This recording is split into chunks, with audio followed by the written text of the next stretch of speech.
mudou muito a relação de consumidor e apresentador, né? Isso mudou demais, né? Muito. E hoje em dia, assim, já faz um tempo isso, e é um dos motivos pelo qual a gente tá aqui, que é a proximidade, né? Tipo, Total. que nós somos pessoas reais, né? Sem E dúvida. eu sinto muito isso em você. É muito natural, muito espontâneo. Essa coisa de Sim. falar as coisas da torcida é um Sim. negócio que é, sabe, é muito legal, sabe? Muito legal. Eu gosto disso, assim, porque o que acontece? Eu sou de uma geração que a gente era muito distante, realmente, do torcedor, né? A gente, de vez em quando, recebe. Eu sou do tempo da carta ainda, né? Caramba. Cartinha. Aí depois já evoluiu para o e-mail e tal, aquela coisa toda. Mas eram coisas esporádicas. A gente tinha o retorno, de vez em quando a gente ficava sabendo, ó, chegou uma carta aqui de um cara elogiando, de um cara criticando, chegou um e-mail reclamando que falou isso. Hoje em dia instantâneo. Instantâneo. A porrada é logo ali. E eu acho isso mó barato. Eu gosto disso, cara. Tem muita gente que se abala com isso. Eu admito que não é fácil. Não é, tem coisa que você lê ali que não é legal. Mas, ao mesmo tempo, isso traz uma capacidade de avaliação do seu público muito interessante. Por exemplo, tem coisas que eu não levo a sério e eu até dou risada. Por exemplo, o cara fala assim, esse aí é o pior narrador do mundo, esse aí é clubista. Eu não levo a sério esse tipo de crítica. Por que eu não levo a sério? Porque essa é uma crítica totalmente baseada na emoção do cara. Sim. O cara tá ali vendo o jogo, tá no calor do jogo, xingando todo mundo que aparece na frente. Então ele solta e escreve aquela porra. Sim.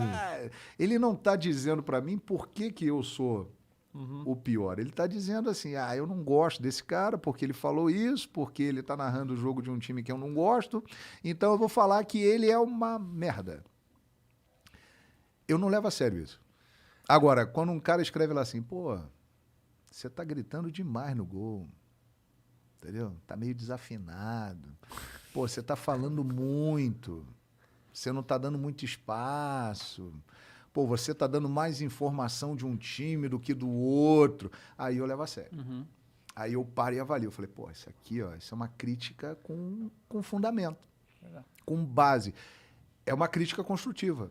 Então, se o cara tá ali e ele tá avaliando isso, eu vou parar para pensar. Falei, pô, isso aqui realmente eu tenho que ver. Então, me baseei muito. Então, isso é legal. Acho que a gente tem que usar isso para melhorar o nosso trabalho. Consegue melhorar em tempo real, né? Exatamente. Entender o público. Cara, é perfeitamente normal o narrador, o comentarista, ser xingado durante uma transmissão do mesmo jeito que o árbitro que o técnico porque o público é emoção pura, cara. Então, se o time tá ganhando, é tudo legal, beleza, tá tudo bem. Se tá perdendo, é tudo uma porcaria. E aí vai sobrar pro narrador, vai sobrar pro comentarista, vai sobrar pro árbitro, vai sobrar pra todo mundo. Faz parte do trabalho. Quem quer trabalhar com isso, se expor, falar de futebol, de uma paixão avassaladora de bilhões de pessoas, tem que estar preparado para isso, cara. Entendeu? Assim... Você tem que ter um filtro, avaliar isso. Isso é muito difícil, né? Tipo, filtrar essas coisas. É difícil. Justamente de você que veio de uma geração que simplesmente não tinha isso, pra agora tem muita gente que é muito resistente a isso. E faz sentido, eu entendo. Eu confesso assim que eu aprendi. No início eu ficava um pouco chateado, um pouco abalado. Mas aí eu comecei a ver o outro lado da história. Eu falei, cara, isso aqui eu tô sentindo o que as pessoas acham do meu trabalho e tem coisas interessantes que eu posso tirar daqui. Então eu tirei de uma experiência ruim algo positivo. Eu considero positivo. E quero cada vez mais fazer isso. Eu quero saber o que o cara acha do programa que eu estou apresentando, da narração que eu fiz e tal. E aí cabe a mim avaliar qual é o tipo de crítica. Se é a crítica do cara que tá puto porque o time dele tá jogando e tá perdendo, ou se eu tô narrando o jogo de um time que ele não gosta, e eu narro o jogo do time mais odiado do Brasil, que é o Flamengo. É verdade?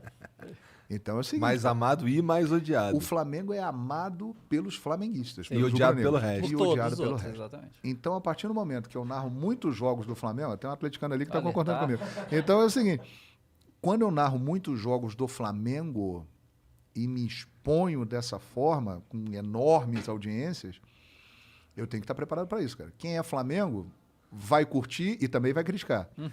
Mas quem não é Flamengo... Sempre vai criticar, aí é porrada. E aí tem que estar preparado, cara. Não tem jeito. Faz parte do trabalho. Mas é isso, cara. Normalmente, quando o negócio fica quando o bicho pega, quando tem, tipo, quando 2 times do Brasil grandes se enfrentando, aí... Ih, 27 de novembro, hein? É isso, exatamente. Esse dia vai ser louco, hein? Isso é uma pergunta bem legal, porque é bom da gente esclarecer uma coisa, assim. O público, o torcedor, ele não tem obrigação nenhuma de saber isso que eu vou falar agora, né? Mas é legal esclarecer. Quando você narra, existem padrões de narração. O padrão da narração nunca é distorcer os fatos. Você não pode distorcer os fatos. Não é porque você está identificado com um time que você vai falar que aquele time está jogando bem e ele jogando mal, que foi pênalti, não foi pênalti. Você não pode distorcer os fatos. Você tem que ser fiel ao que está acontecendo. Mas quando você narra um jogo de um time de fora do Brasil contra um time do Brasil, é uma coisa. Você naturalmente vai enfatizar mais o time do Brasil. Porque é a audiência de quem tá vendo, né? Eu estou transmitindo o jogo para o Brasil.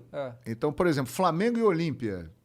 Eu estou narrando Flamengo e Olímpia. Imagina se eu falar assim, vai Olímpia! Vai com tudo, Olímpia! Somos Olímpia, pô! Eu não estou narrando o jogo para o Paraguai, pô. Eu estou narrando o jogo para o Brasil.